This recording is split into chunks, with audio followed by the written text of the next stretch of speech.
Chers amis rotariens, après 36 années d'efforts, nous voyons enfin le bout du tunnel.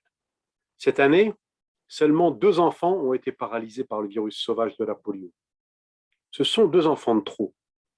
Mais chose remarquable, ils ont été infectés au mois de janvier, l'un au Pakistan et l'autre en Afghanistan. Et donc, depuis près de 9 mois, aucun cas de polio n'a été causé par le virus sauvage. 9 mois sans cas de polio, c'est la première fois dans l'histoire de notre effort. Pouvons-nous être sûrs que ces chiffres sont réels?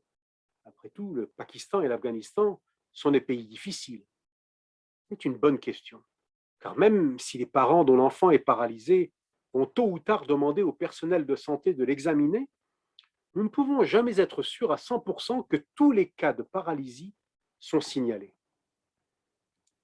Ce qui nous rend très confiants, c'est que le virus est aussi en train de disparaître des eaux usées.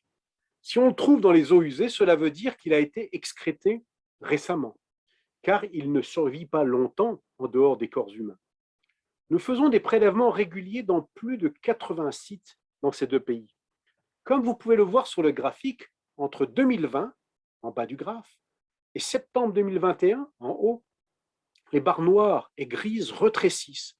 Le virus est en train de disparaître. Les barres rouges et oranges montrent que les cas de paralysie diminuent fortement, et les barres grises montrent que le virus disparaît. Le travail n'est certes pas fini, mais nous sommes vraiment proches de notre but. Je veux aussi vous expliquer ce qu'il en est des flambées de polio dont on entend parler en Afrique. Ce sont des flambées causées non par le virus sauvage, celui que nous cherchons à éradiquer, mais par un virus dérivé de la souche vaccinale. De quoi s'agit-il? Le vaccin oral que nous utilisons pour l'éradication contient un virus vivant, mais fortement affaibli. Comme le vaccin est oral, l'enfant qui est vacciné va à terme excréter le virus vaccinal.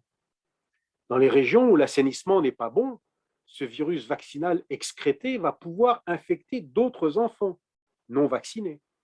Ce n'est pas un problème, car ces enfants seront en fait vaccinés à leur tour, par contact. Le problème survient quand trop d'enfants ne sont pas vaccinés. Dans ce cas, le virus affaibli peut passer d'un enfant non vacciné à un autre enfant non vacciné sans être stoppé pendant une longue période. Si cela dure trop longtemps, alors le virus vaccinal originellement affaibli peut redevenir dangereux en mutant et ensuite paralyser des enfants. C'est ce qui se passe avec les flambées en Afrique. Attention, il est important de comprendre que l'enfant vacciné, lui, est protégé. Ce sont les enfants non vaccinés qui, quand ils sont infectés par le virus qui a muté, peuvent être paralysés. Que faisons-nous pour arrêter ces flambées? Nous disposons maintenant d'un nouveau vaccin oral développé au cours des 10 dernières années.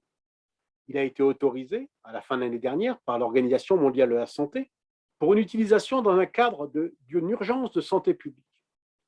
Depuis mars, 7 pays ont déjà utilisé 80 millions de doses de ce nouveau vaccin.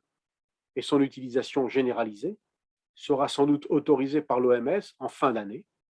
Et ainsi, de telles flambées pourront être évitées. Notre objectif d'arrêter la circulation de tous les poliovirus d'ici à 2023 et d'obtenir la certification mondiale de l'éradication d'ici à 2026 est un objectif tout à fait réaliste.